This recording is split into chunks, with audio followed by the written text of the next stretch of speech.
Aujourd'hui, il s'est passé quelque chose à Monaco ou rien de spécial, Fabrice? Brel Mbolo qui est parti. Ah ouais, Mbolo qui est parti. Ouais, 13 millions d'euros plus Voilà. de bonus, À Rennes. 4 ans de contrat effectivement ouais, pour Brel Mbolo. Il y a une recrue aussi d'un petit jeune de Brøndby. Ouais, exactement. 2 millions d'euros. Choukwena, je crois. Son nom m'échappe. Si j'écorche pas un jeune de 16 ans. Alors donc, s'ils ont recruté un jeune de 16 ans 2 millions, là j'ai le tableau sous les yeux, ça veut dire qu'en tout et pour tout, Monaco a recruté pour 13 millions. Mais Monaco, qu'est-ce qui se passe? Il n'y a pas d'oseille, il y a plus d'oseille. Voilà. Droit TV. Radecki, 3 millions. Vous n'avez pas compris qu'il n'y a pas d'oseille en France? Fais le calcul avec Stanislas l'OM. Dumbo, Regarde 10 combien millions. ils ont réellement dépensé. Non, mais Monaco n'a rien dépensé. Oui, mais Monaco, ils ont moins d'argent aussi que ce que les gens peuvent penser. Ikene Choukwani, il s'appelle. Mais là, la balance est quand même très très positive. Ah oui. La balance, elle est positive de malade. Je sais bien que plus personne n'a d'argent, mais quand même. Mais c'est la Tu vérité. fais la Ligue des Champions, tu vois. Ouais, mais non. T'as des rentrées quand même. À cause des droits TV, mais Monaco, ils ont quand même des appuis solides normalement, non? Ils rentrent où l'oseille, Monaco? Les recettes au stade, le marketing, non, mais le merchandising. D'accord, mais ils ont quand même. J'ai le total. Monaco a vendu pour le sœur de. Non. Monaco a vendu pour 110 millions. C'est ça. Et ben voilà, tout le monde est content. Ben Seguir 32, c'est la plus grosse vente. Singo 30. Mbolo 13, Magassa 17. Ouais. Bah oui. Tout ça, c'est sans les bonus. Boisbré sur les bonus. Donc, ils ont vendu pour 110, ils ont acheté pour 13. Voilà. Sinon, puisqu'il a été fait... 15 avec ton gars là, de Brøndby. Enfin, c'est pas mon gars, mais. Puisque vous avez fait allusion, puisque Jean-Louis a rapidement fait allusion à la situation du foot français, on a des nouvelles du président de la LFP? Personne ne sait où il est. Nicolas Taverneau. Non, mais vous avez des nouvelles de Vincent Labrune, quelque chose, vous savez? Non, mais Monaco, c'est un candidat à la Ligue, Monaco, je Ligue des Champions. Je sais pas. Mais encore heureusement, heureusement qu'ils ont tu zappes pris. ma question. Non, mais j'ai pas la réponse. Je sais pas. Et comme tu la poses tous les jours et que j'ai jamais la réponse. Mais non, mais vous trouvez ça. Enfin, le championnat a repris, on l'a vu, on a la trace de lui. Mais là, on parle du mercato de Monaco là.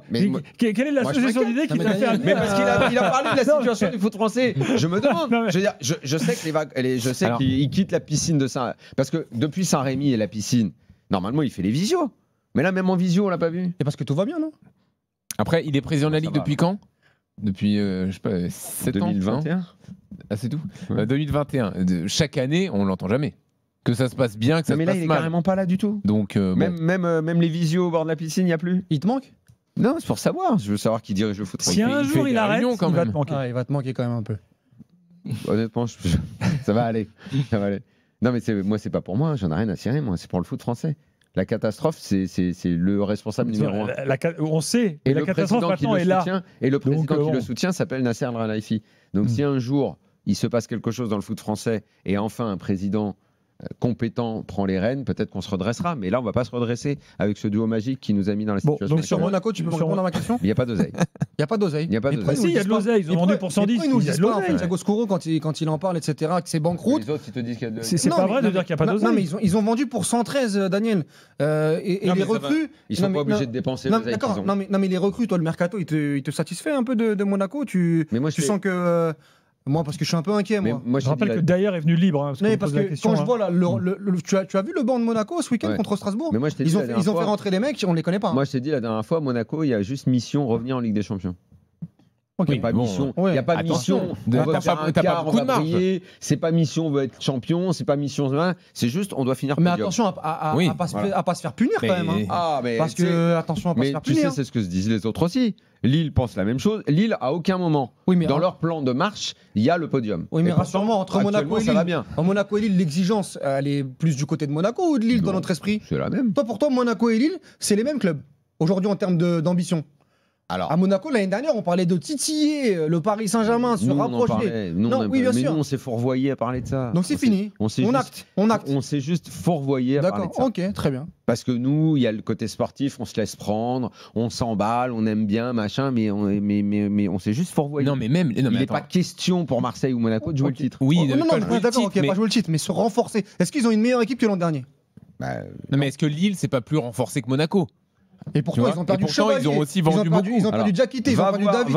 C'est fou de dire une telle phrase. Et dealers qu'ils ont l'effectif pour jouer le podium, tu vas prendre une balle perdue. Ils veulent absolument pas entendre ça. Oui, mais toi, ton avis, Moi, mon avis, c'est qu'ils peuvent jouer le podium. Lille, que Monaco peut le jouer, que Marseille peut le jouer, et que donc ça fait une course à 3 ou 4 pour 3 places et demie, puisque la 4e place. On va reparler de Lille tout à l'heure.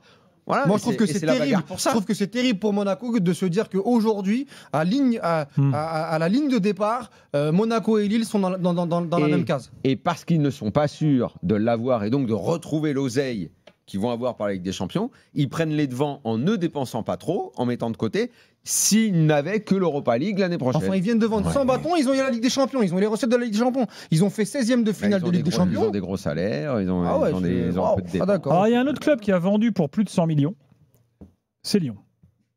Ah oui. Ah, ils ont réussi. Quand on additionne tout, la mission. Ils ont vendu pour plus de 100 millions et ils n'ont pas acheté grand-chose. Ça doit monter jusqu'à une vingtaine de millions d'euros en tout. Avant que tu partes, mais ils devaient faire.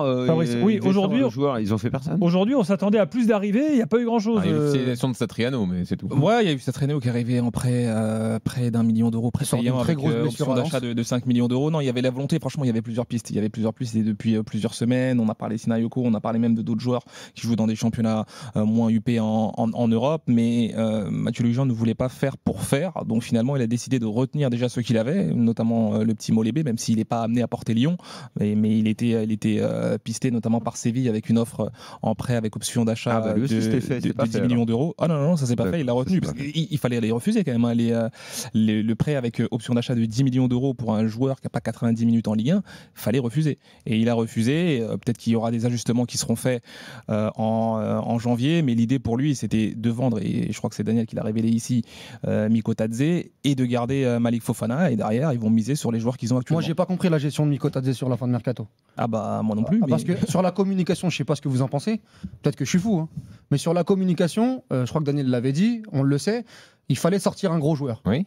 Et j'avais l'impression, dans les discours de Fonseca ou même de Mathieu Louis-Jean, que c'était que Fofana, uniquement Fofana. Mais c'était ça l'idée. Oui, d'accord, ok, très bien. Mais l'idée à la base c'était Fofana. Sauf qu'avec la compétence qu'ils ont, ils doivent quand même avoir un coup d'avance par rapport à nous, par rapport aux observateurs, en se disant, bon, si Fofana, ça fait un refus ou deux refus, bon, ça pue sur les 10 derniers jours, mais Mikotadze, il a un marché, il va sûrement sortir.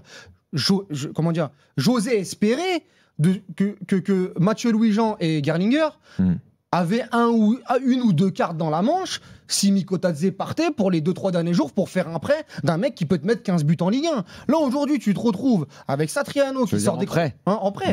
Ouais, tiens, un Taremi, un mec. Non, mais tu sais, un mec.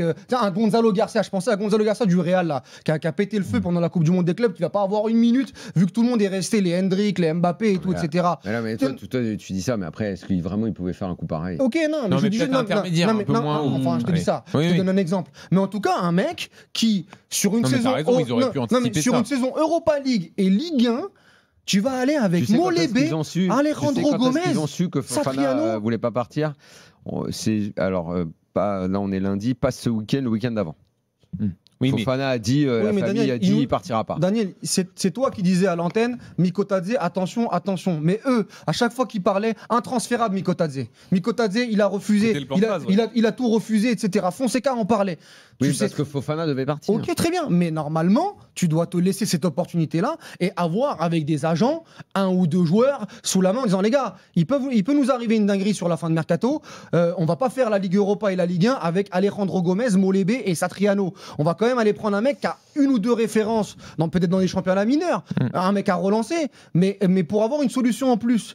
Et là, ok, l'histoire du panic buy, je peux l'entendre, mais il fallait quand même le prévoir un petit peu avant. La réalité aussi, on le voit en Europe, en France aussi, mais partout ailleurs, c'est qu'aujourd'hui le marché des neufs il est saturé. C'est pas facile d'aller trouver un bon neuf, et c'est pas facile d'aller trouver un bon neuf en plus quand on n'a pas d'argent.